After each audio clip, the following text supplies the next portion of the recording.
1857 की क्रांति के बाद जब आखिरी मुगल बादशाह बहादुर शाह जफर को दोषी ठहराया गया तो एक कर शाही खानदान के लड़कों का कत्लेआम शुरू हुआ। बहादुर शाह जफर के ज्यादातर बेटों और पोतों को बेरहमी से मौत के घाट उतार दिया गया।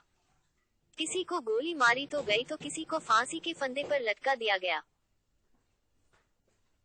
मशहूर इतिहासकार विलियम डेलरिम्पल अपनी किताब द लास्ट मुगल में लिखते हैं कि बहादुर शाह जफर को दोषी ठहराने के बाद शाही खानदान के 29 लड़के पकड़े गए और अंग्रेजों ने उनका कत्ल कर दिया।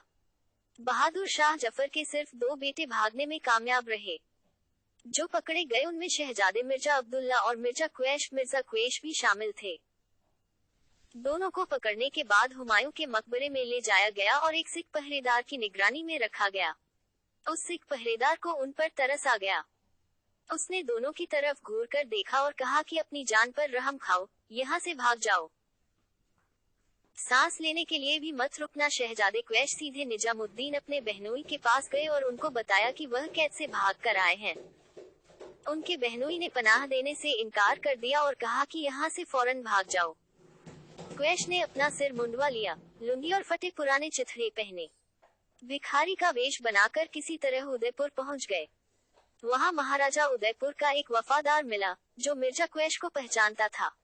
उसे मिर्जा क्वैश की हालत पर तरस आ गया। उसने महाराजा से दरखास्त की कि एक दरवेश फकीर आया है, अगर आप उसकी कोई तनख्वाह बांध देंगे तो यही रहेगा और आपकी सेहत के लिए दुआ करेगा।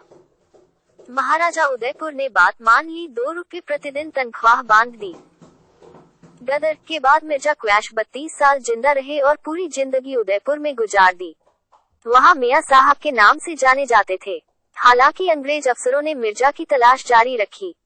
उनकी गिरफ्तारी के लिए इश्तेहार निकाले और भारी इनाम का ऐलान कर दिया।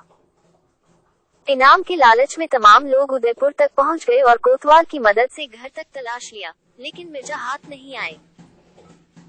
उधर मिर्जा क्वैश के साथ भागे मिर्जा अब्दुल्ला ने टोंक रियासत में पनाह ली, लेकिन उनकी हालत बहुत खराब हो गई।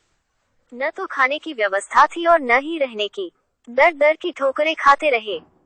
पूरी जिंदगी भिखारी की तरह सड़कों पर टहलते रहे और आखिरकार इसी हालत में मर गए।